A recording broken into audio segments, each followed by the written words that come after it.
I greet you all. You are welcome to police headquarters for our Monday press briefing. Today, I would like to share a few issues. I've already said that we use this opportunity to give security advice and also to respond to some issues that are of public concern, as well as to get feedback through the fourth estate on some of the issues that require our response or intervention. I will begin with the issues concerning the return of students to school. Schools reopen this week for their first term. Security and safety of learners remains a top priority for all stakeholders.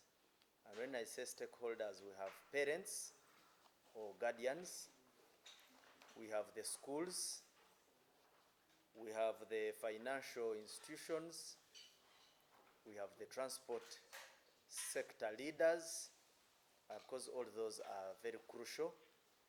In respect to transport-related issues and traffic, I'll leave that for Comrade Kananura to handle.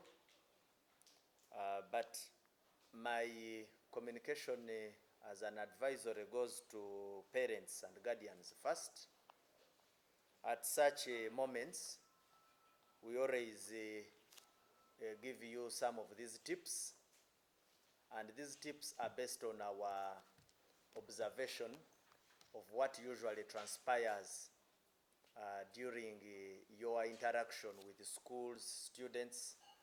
We register cases, we register complaints, there are cases in court.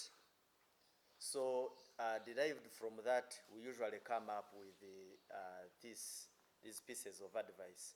The first is we encourage parents to escort young children, especially lower primary children, and also the girl child, to and from school where possible. We say this because we've registered the cases of defilements before. We've registered cases where children disappear.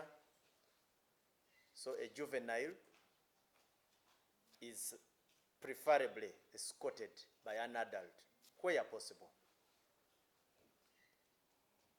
Second, we also encourage early morning.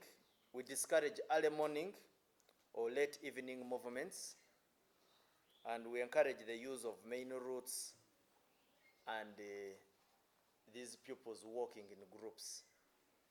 Again, this one is also based on our observations, where you find that most of the cases reported in violation against the rights of children, you find that these were the gaps. Probably a child was isolated. Probably that child was walking at awkward hours. You are all aware that there are children who withdraw from school, that coming due from preps, and you find that they are moving at very awkward hours, amidst also a reality that there are wrong elements who will lay them and exploit them as vulnerable people. We also give an advisory that parents should monitor what children carry. Objects. Their children, if not monitored, can carry offensive objects or tools. There are those who may carry drugs, illicit drugs. It is not anymore hidden that some of our young people at times involve themselves in the consumption of drugs, alcohol. So it is at such a moment that we feel it necessary as the police force to give you this piece of advice. There is also an advice in respect to the health of children. We encourage parents to share medical details of children. Before, we have registered the cases where a parent does not reveal certain medical complications of a child, and when those complications escalate, and unfortunately sometimes even to fatal outcomes, where you find, let's say, a child has passed on, the parent turns the anger to the school. And before you realize, the reputation of the school is put on a weighing scale. Sometimes police will investigate these issues and actually find that the school was innocent, but the name will have been damaged.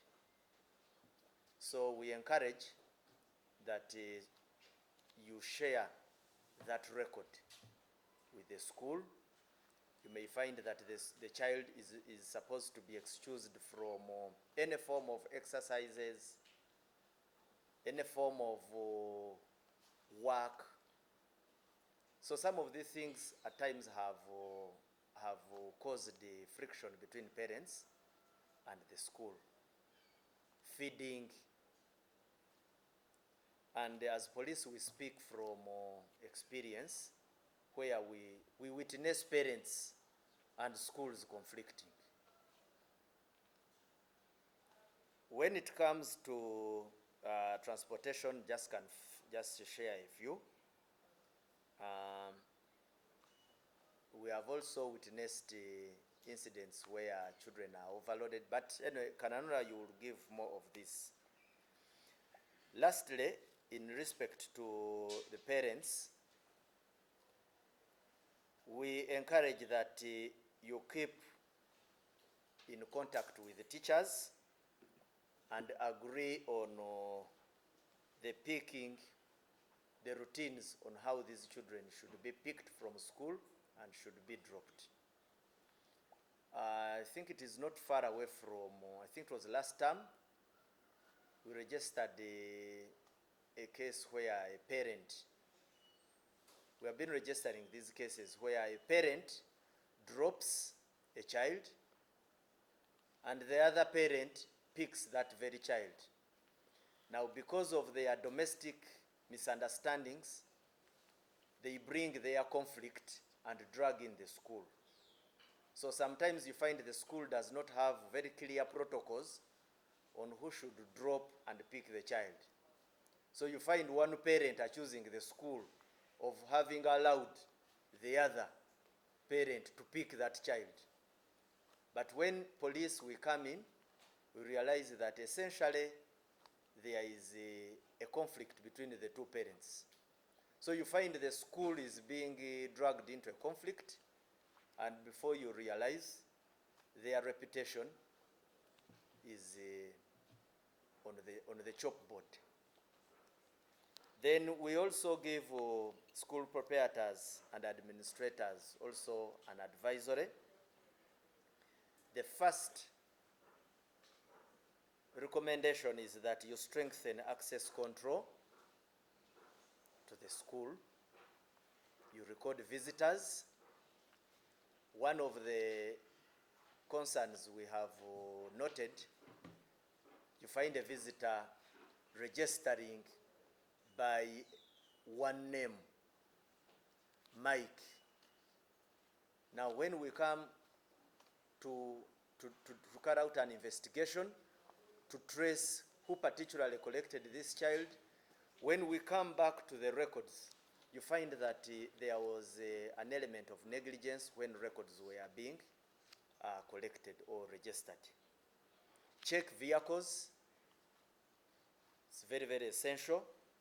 And ensure security presence, especially at the gates. So that is very, very important. Verify persons picking children. It's crucial. Like I've said, some of these parents have conflicts. And if you do not verify the picking and dropping processes, you can be dragged into their conflicts. I have mentioned it that you need to inspect you need to inspect students' luggage because some carry prohibited and dangerous items. Inspect school facilities for safety hazards, broken buildings, open manholes. We have already said that children by their nature are very playful persons. If a child fell in one of your uncovered manholes, you certainly will not go away free. It can have a bearing both on your reputation, but also it has legal consequences. Faulty wiring. Faulty wiring, children coming into contact with the live wires. At times, you can register a fatality. So all these, we always wish to remind you whenever schools are reopening. Firefighting. Do you have a fire extinguisher? You are a school of more than 3,000 students. What is your capacity to fight a fire? Are those fire extinguishers working? Do they know how to use them? So all these are very important, and we request you to take them serious. Because in any case, we have registered these accidents before, where you want a police firefighting truck to come and put out a very small fire, which you would have done or put out instantly. We have also been sharing, and I will repeat, advisories with financial institutions that in this era, we encourage digital payment channels to reduce congestion and cash fraud around the premises of banks. And the best way we advise this is for you to proactively engage these schools so as to promote those safe school payment platforms. But where it is not possible, heightened surveillance around the banking facilities. At times when we want to investigate these cases, you find that there is either limited or poorly functional surveillance facilities like CCTV cameras. Equally, we always encourage that you have police contacts very closely, so that in the event of coming into contact with these fraudsters, you quickly contact the police. So that is my advisory to the stakeholders in respect to the schools opening